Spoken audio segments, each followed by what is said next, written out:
Hi, thank you for listening to Reverse Investment Channel. I'm Chi Yao. Despite the overwhelming debt levels, the economic burden is still nowhere to be seen. Governments around the world gather together at various meetings and fail to find a solution to combat the economic downturn. As a result, mainstream media and economists pound the table calling for physical stimulus. Will government spending work? It's amazing how policymakers, mainstream media, and economists, ignoring all facts, that the astonishing growth in debt level never created real economic growth, are still trying to spend their way to prosperity. And just like the monetary policy, physical policy will always fail because physical spending disrupts productivity.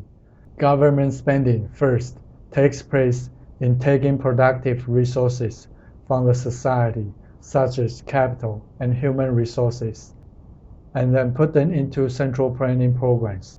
In the meantime, governments take a cut because all public programs and projects must go through layers after layers of bureaucracies. Not to mention all the political agendas out there to dilute resources into as many places and public workers as possible, and the result is always counterproductive. This is a material world.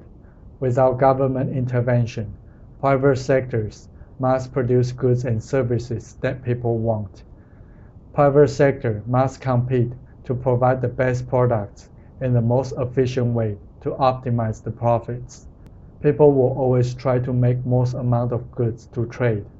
A society that makes the most goods and the best goods is the wealthy society.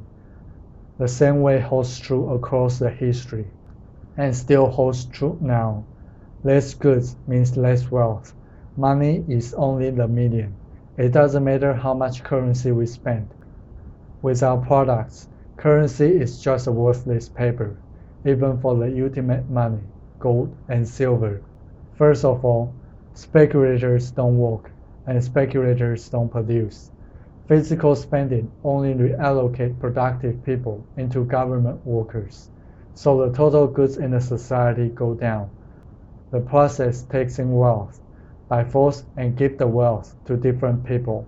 All physical spending takes in unnecessary capitals, hire unnecessary workers, and works on unnecessary projects.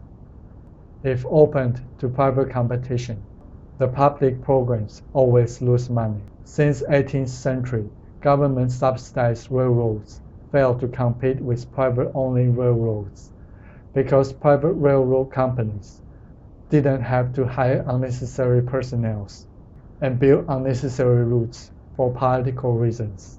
Eventually, government interventions, regulations, and taxations, along with speculations from outrageous fiat currency printings, make the railroad system obsolete as there is no products being transported.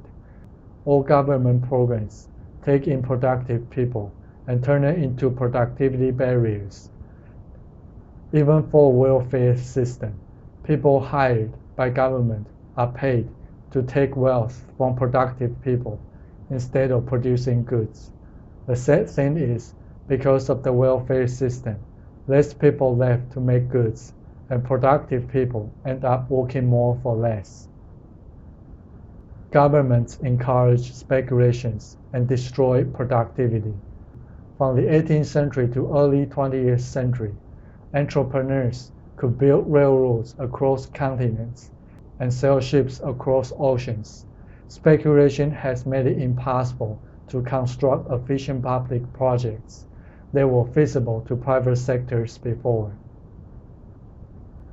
The government intervention first increases the cost of projects and then takes credits for executing the projects through taxation and currency printing. And that's how they take a bigger cut by promising public projects. A project must have a real demand, otherwise the project will fail. But the government make people to subsidize programs through taxation and currency printings, which is either by forcing people or cheating money. Elites with connections are the common subsidy beneficiaries. The program is counterproductive, and the subsidy is anti-productive. To wrap it up, wealth can only be generated by people being productive. Sharing the wealth without producing is speculation. Government itself is the biggest speculation. The speculation induced by government reduces people's productivity, and we must stop the expansion of the government. The free market and some money is the answer. Thank you for listening to Reverse Investment Channel. This is Xiao, signing out for now.